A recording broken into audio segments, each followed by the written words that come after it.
Today's Bible reading is from Exodus chapter 16, verses 9 through 31.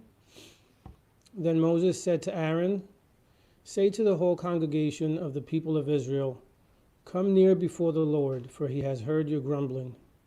And as soon as Aaron spoke to the whole congregation of the people of Israel, they looked toward the wilderness, and behold, the glory of the Lord appeared in the cloud.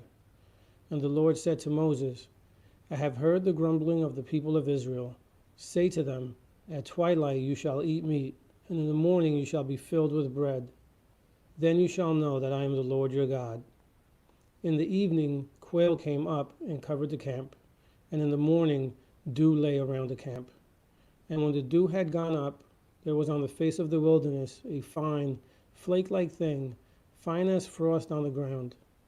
When the people of Israel saw it, they said to one another, 'What is it?' For they did not know what it was. And Moses said to them, 'It is the bread that the Lord has given you to eat. This is what the Lord has commanded. Gather of it, each one of you, as much as he can eat. You shall each take an omer, according to the number of the persons that each of you has in his tent.' And the people of Israel did so. They gathered some more, some less. But when they measured it with an omer, whoever gathered much had nothing left over, and whoever gathered little had no lack. Each of them gathered as much as he could eat. And Moses said to them, 'Let no one leave any of it over till the morning.' But they did not listen to Moses. Some left part of it till the morning, and it bred worms and stank. And Moses was angry with them. Morning by morning they gathered it, each as much as he could eat. But when the sun grew hot, it melted. On the sixth day they gathered twice as much bread, 2 omers each. And when all the leaders of the congregation came and told Moses, he said to them, 'This is what the Lord has commanded. Tomorrow is a day of solemn rest, a holy Sabbath to the Lord.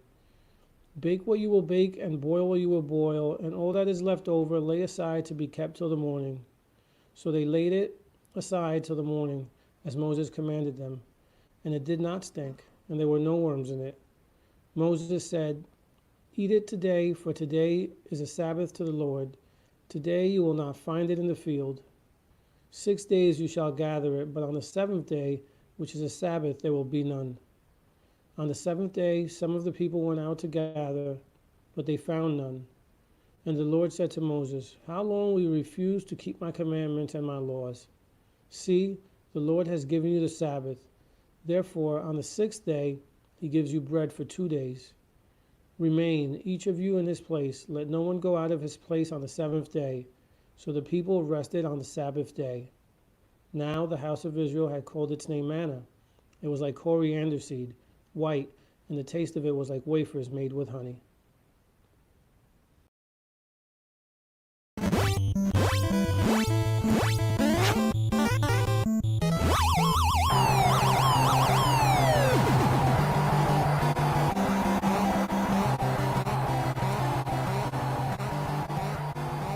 Let me ask you a question, folks. It's a question I have been asking, for looks like several months now.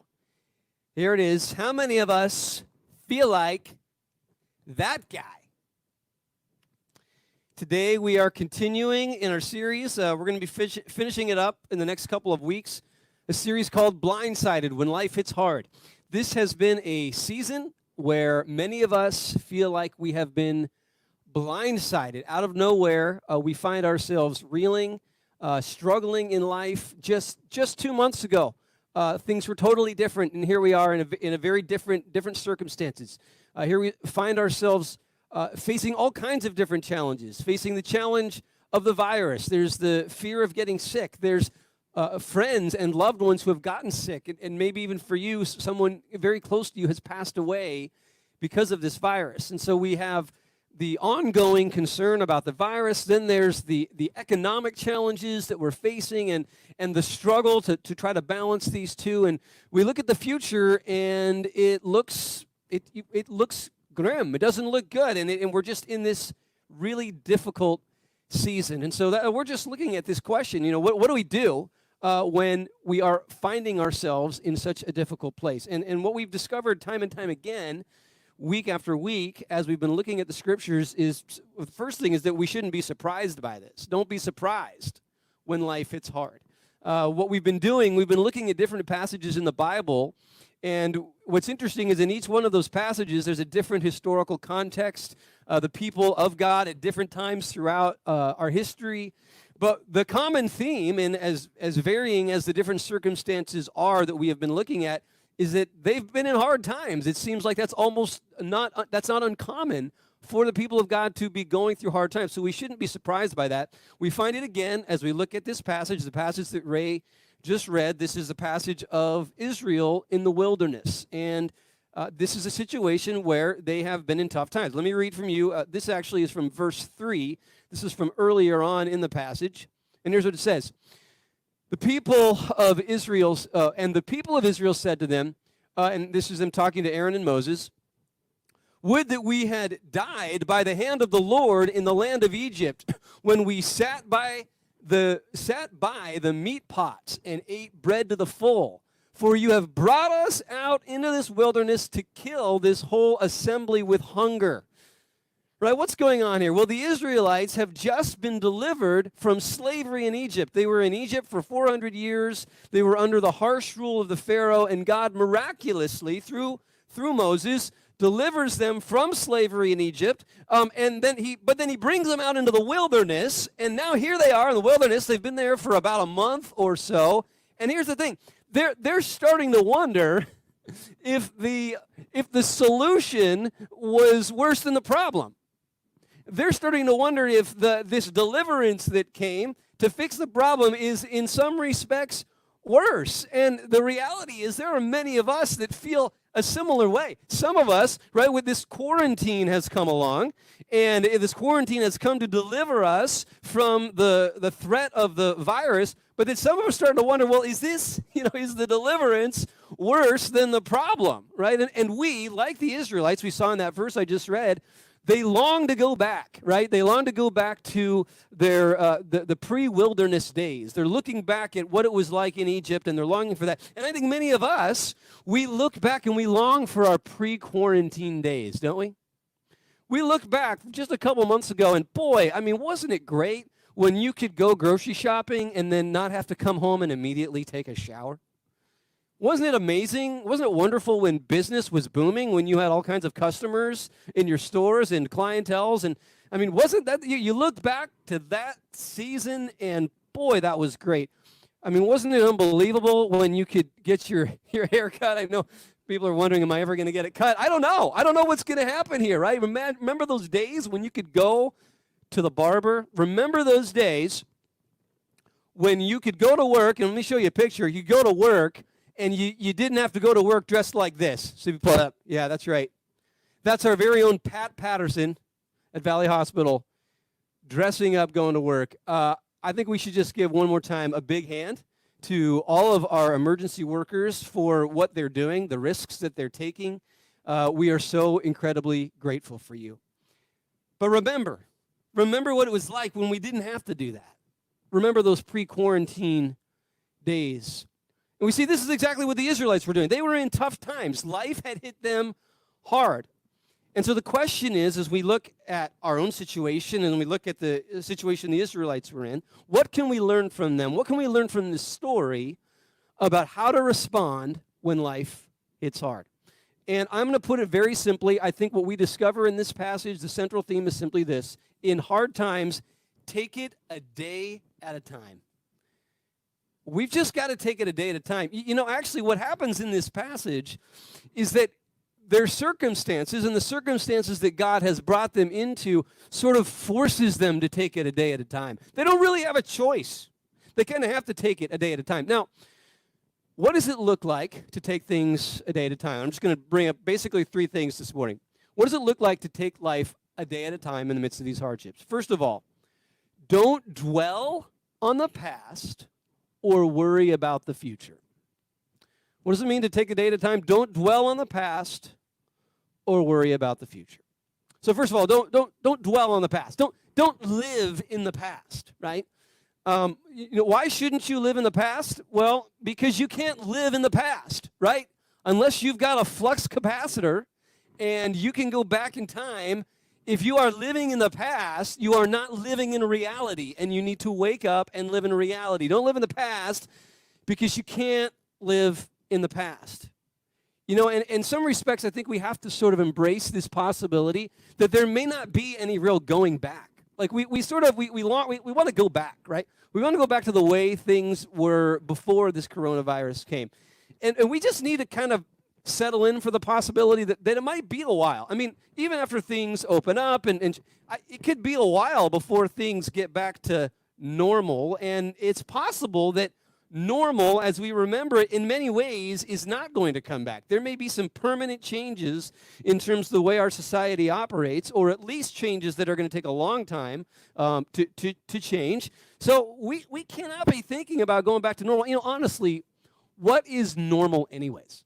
If you think about it, what does it mean to go back to normal? I think that the truth is that living in 21st century America, you just have to get used to normal not coming back all the time. Because we live in a world where things are changing constantly. What's happened with this quarantine and with the coming of the coronavirus is we've gotten sort of an extra dose of it. Like the change has come very quickly, very fast, very suddenly. But the reality is we're always having to deal with change. We're always having to deal with the fact that things aren't going to go back to normal, right? I mean, and the older you get, the more you notice this. The more you're like, when are things going to go back to normal, right? You know, normal, like when people used to tuck their shirts in, you know, or normal. When are things go back to normal? Like when pastors would use a comb to comb their hair. Like, what is going on in this world, right? You long for these days. Don't you like long for a return to those days when we would all watch Friends at the same time? Do you remember this? Decades ago, I don't remember which night it was, but it's like everybody in the country would gather around their TVs and watch the TV show Friends, and then we'd go to work and everybody'd be, hey, did you see Friends last night, right? That doesn't happen anymore. Is it going to come back? I don't think so. What do we mean by normal anyways? You see, we shouldn't live in the past because, you know what? I'm not sure the past is going to come back. It just doesn't. So don't live in the past. Don't dwell on the past, and don't worry about the future. What does it mean to take things day at a time? Don't worry about the future. The macro uncertainty that we are dealing with right now makes it very difficult to control anything in the future. Let me say that again. The macro uncertainty that we are dealing with right now makes it incredibly difficult to control what is going to happen in the future. And so there's no point in worrying about it. Here's what I mean by that. You see, when circumstances went from a macro level, when circumstances are stable and have a certain level of certainty to them, it actually enables you to take more control over your future. Let me give you an example of this. If you're driving your car on a really nice, beautiful, sunny day, no wind, no rain, you feel like you have a lot of control over your car. If you turn the steering wheel to the left, you go to the left. If you turn the steering wheel to the right, you go to the right. If you apply the brakes, you slow down. If you hit the accelerator, you go faster, right? You have a sense of control. Now, what happens in the middle of an ice storm? What happens when the roads are covered with ice? The wind is blowing. There's uncertainty in your macro circumstances. And what that means, all of a sudden, you don't have nearly as much control over what you're doing. And so you try to drive, you try to turn, and you can't take control of the circumstances. And honestly, in that kind of situation, oftentimes what you need to do is just pull over and rest. You need to pull over and rest because you can't control what is going to happen. Here's the truth. And one of the things that is going to emerge from this passage is the importance of rest. Resting and trusting in God. And when things are, from a macro level, incredibly uncertain, it makes the importance of rest that much more important. I think the truth of the matter is, we, living in 21st century America, we have gone through a long spell of relatively stable circumstances. relatively stable from a macro level circumstances, and that has given us this sense of control. Like, I can control what's going to happen in my future. If I start a business, I've got certain models that I can use. I can kind of expect this kind of customer base, these kinds of clienteles. I mean, there are certain there are certain things that I can sort of depend on, and that gives me this sense of control over my future. Now, there's so much macro uncertainty. It's that much more difficult to control. So worrying about the future isn't going to help you at all, because you can't control what's going to happen. In many respects, it's as if God in this passage, and this is what we discover here, you see, for the Israelites. Similar sort of circumstances where their macro circumstances, they have very little control over, in particular with regards to their food supply, right? So this was an agricultural society, right? And they're used to being able to plant and grow crops and all that kind of stuff. And there was a certain level of predictability and control over what would happen. Now, it's just day to day. They don't know. They don't know what they're going to do. They don't have storehouses of food stored. They don't know what's going to. They don't have in their control, anyways, what is going to happen tomorrow. If you are a meal planner, I mean, this Israelite situation in the wilderness is a total nightmare. You're like, you can't like go to the grocery store and stock up for 2 weeks and then plan out your meals, right? I mean, there's no they're not planning out Taco Tuesday and Meatloaf Monday, and they're not doing that because what are we going to have tomorrow night for dinner? I don't know. We'll see what the wind blows in, and we'll see what God brings. Now, of course, God promises them what they're going to have, but that's different. You see, the point is it's not under their control. Let me read this for you here. This is in verses 13 through 21. In the evening, quail came up and covered the camp, and in the morning dew lay around the ground. And when the dew had gone up, there was on the face of the wilderness a fine flake-like thing, fine as frost on the ground. When the people of Israel saw it, they said to one another, "What is it?" For they did not know what it was. And Moses said to them, "It is the bread that the Lord has given you to eat. This is what the Lord has commanded. Gather it, each one of you, as much as he can eat. You shall each take an omer, according to the number of the persons that each of you has in his tent." And the people of Israel did so. They gathered some more, some less. But when they measured it with an omer, whoever gathered much had nothing left over, and whoever gathered little had no lack. Each of them gathered as much as he could eat. And Moses said to them, "Let no one leave any of it over till morning." But they did not listen to Moses. Some left part of it till the morning, and it bred worms and stank. And Moses was angry with them.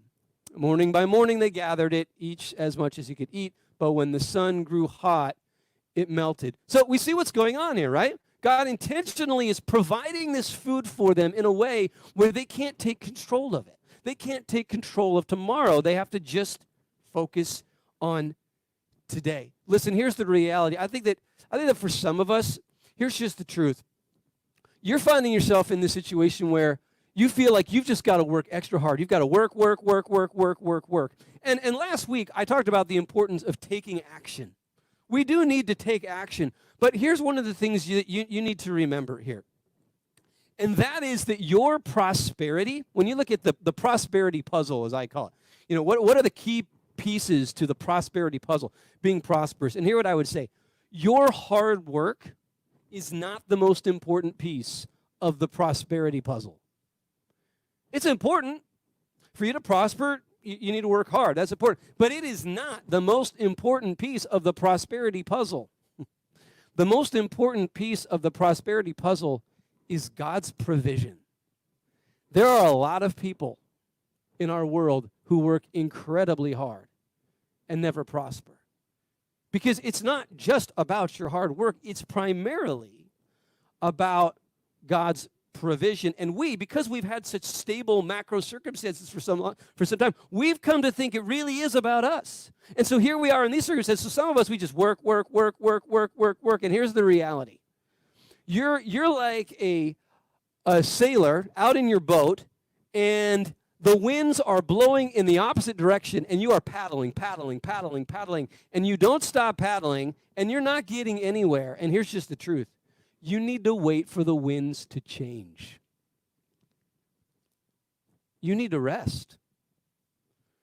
Because your hard work is not the primary piece of the prosperity puzzle.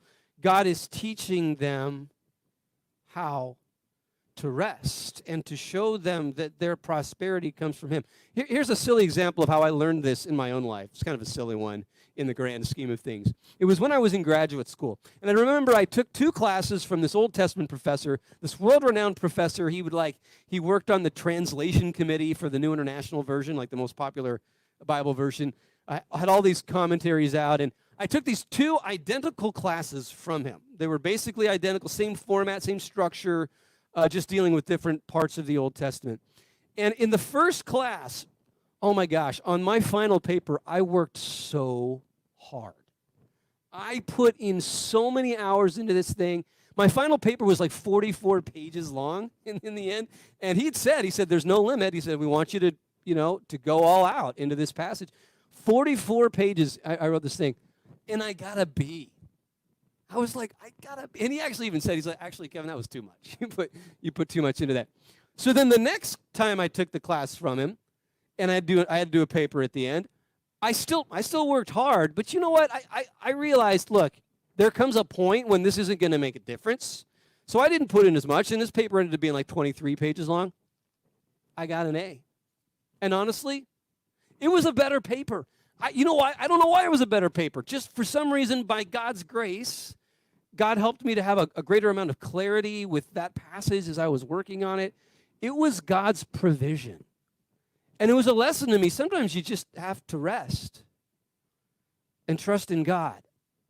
And that's what, when you take it a day at a time, that's what you're doing. You're saying, look, these things are out of my control. I can only do so much. This is why he has them go out 6 days to gather food.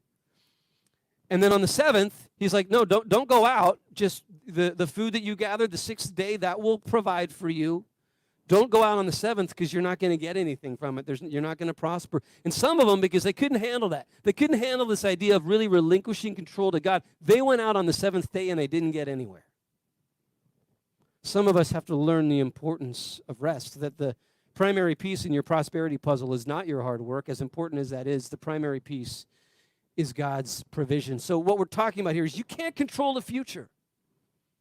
Don't worry about the future. Don't dwell in the past. And don't worry about the future. What does it mean to take it a day at a time? Okay, secondly, what does it look like to take it a day at a time? Look for and receive with joy whatever blessings God gives you. Look for and receive with joy whatever blessings God gives you on that day. Friends, this is an incredible opportunity for us right now to appreciate the things that we so often take for granted. This is an incredible opportunity for us to find joy in things we so often take for granted. Honestly, I'll tell you one way in which I've experienced this. I have never found so much joy in my life from waking up in the morning and not having a fever. Anybody else have that kind of joy? I'm like, I wake up in the morning, I don't have a fever, I'm ecstatic. It's the kind of joy that before the quarantine, I would have at least needed to have like a chocolate chip cookie or something like that, For that kind of joy, I don't need that cookie now. I don't need that chocolate chip cookie. I just need to wake up in the morning and not have a fever. This is an incredible opportunity for us to find joy in things that we so often take for granted. Well, one of the things we discover about the Israelites, again, we're getting at this idea of finding joy in the blessings that God gives you that are available for you, as opposed to, fretting all of the blessings that you don't have anymore. And one of the things we discover with the Israelites in the wilderness is they didn't get to choose what kind of blessings they had. They didn't get to choose. It's just whatever God happened to bring in for them. And I think as Americans, here's the truth. We've gotten so used to being able to order our blessings off of a menu, right? Israelites, there's no menu. It's just you get your bread and your quail. There's no menu. We are so used to being able to order our blessings off of a menu. Isn't this true? You look at your menu and you're like, I think I'm going to go to college there. I think I want to buy that house and that car, and maybe I'll pursue that career. I mean, it's like we're looking at a menu like it's from the Northville Diner. You know what I'm talking about? Like just pages and pages and pages of options. But here's working with this analogy a little bit more. Isn't it true? And I'm not knocking the Northville Diner. Northville Diner's awesome. Okay. But as a general rule, isn't it true that the more items on the menu at a restaurant does not necessarily mean that it's a better restaurant? It does not necessarily mean that there is more joy to be had in that restaurant experience. In fact, I don't know this for sure, but I wouldn't be surprised if the best restaurants, the restaurants where you're most likely to find even more joy, have less things on the menu. Because it's not about more. More is not what's going to give you more joy. Less options doesn't mean less potential for joy. Let me kind of put it this way. Here you are in this quarantine. Let me just put it this way. Your house is loaded with potential joy. Your house in your little backyard or whatever you're allowed to go into right now, it is loaded with potential joy. You don't need all those things that you're missing to find it. This is an incredible opportunity to do that. And of course, right now, what is one of the areas of joy which we really can begin to appreciate more and more? And that's your family, the immediate people that you're living with, is finding joy in the people that you're quarantined with. Right? I almost love the fact. I mean, and of course, this isn't going to be the case for all of us. I mean, I'm far away from my mother. I can't see her, but I'm with my family, my wife, and my kids. And Mother's Day is a time to celebrate family.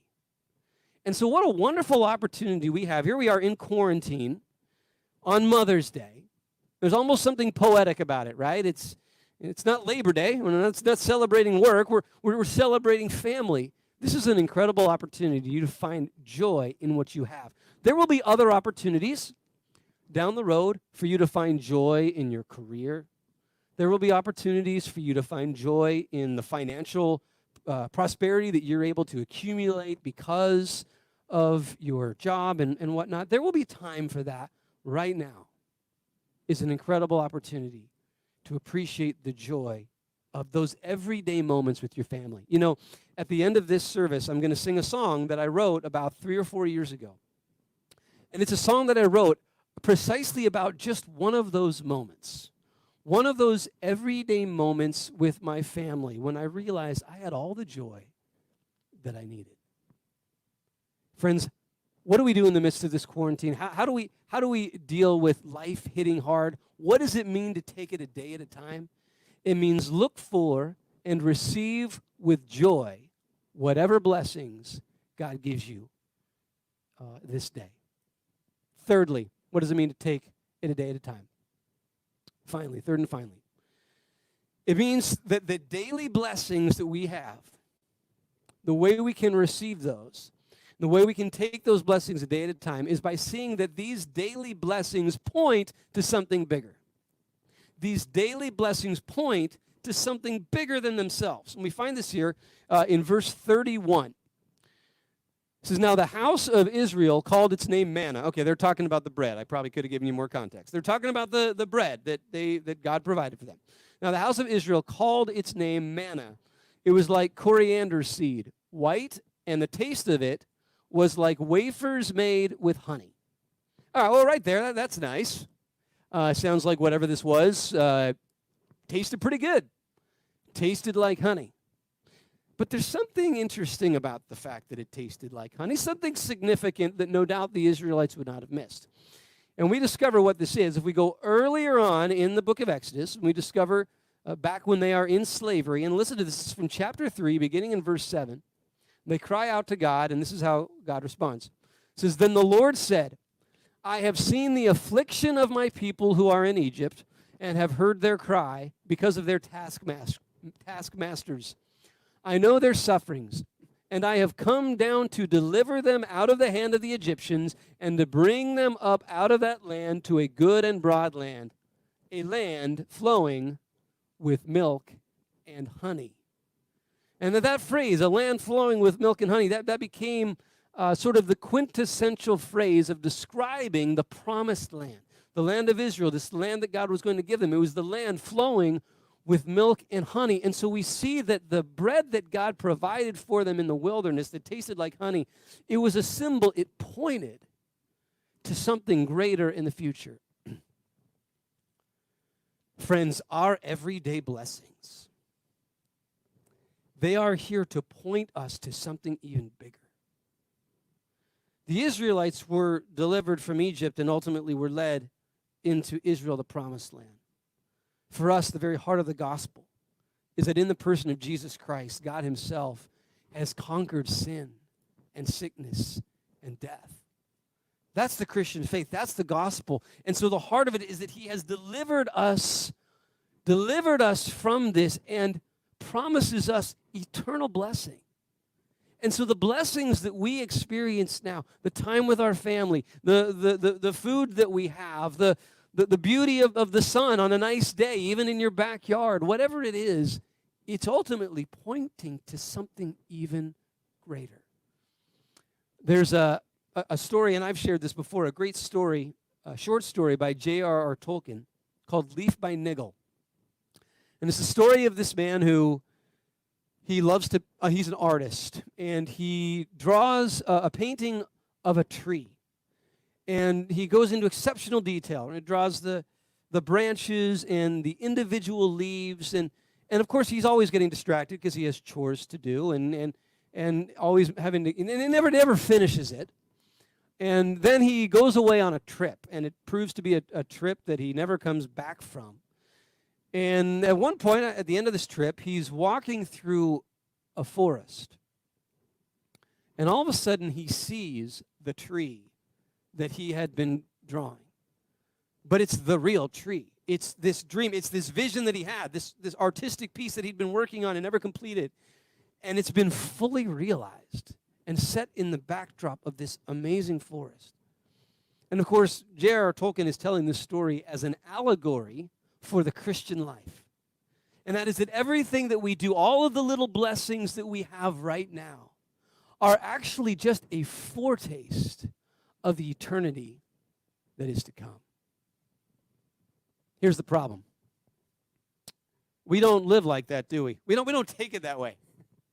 We look at the blessings that we have right now, and we approach those blessings the same way that my wife and I approached the reception at our first New Jersey wedding. I've shared this story before in kind of with this point. It's because it's a good illustration. I'm going to use it again. So let me tell you about my wife and I and our experience, our first wedding in New Jersey. I grew up in Wyoming, okay? And so wedding receptions in Wyoming consisted of carrots, sticks, and celery in the church basement.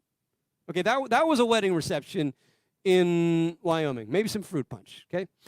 And so then I come to the East Coast. My wife and I get engaged. She lives in Maryland. We live in Maryland. And she says to me, she's like, Kevin, I want to have dinner for everybody who comes to our wedding. I'm like, what are you talking about? Are you serious? You want to pay for everybody to have dinner at our wedding? It was like our first argument. Okay, no, it was not our first. It was definitely not our first argument. But I'm like, what are you talking about? And all she wanted to do was have some barbecue or something like that. Wasn't really that big of a deal in retrospect, right? You guys all know where I'm going with this. So then we moved to New Jersey, and we go to our first New Jersey wedding. And the wedding's over. We go into the reception hall, and there is food everywhere. I mean, there's a carving station with all different kinds of meats, and like chicken wings, and then they got like a salad bar and a pasta bar and an olive bar and a table of all these different cheeses and a full bar. You know, I mean, there's no pina coladas in the basement of First Baptist Church, Laramie, Wyoming. I'll tell you that. They got a full bar. They got food everywhere. And my wife and I are like, oh my goodness. I'm like, we got to take advantage of this. Right? This is unbelievable. So we're running around, we're racing around, filling up our plates, stuffing our faces with all of this food, but we noticed nobody else was really doing this.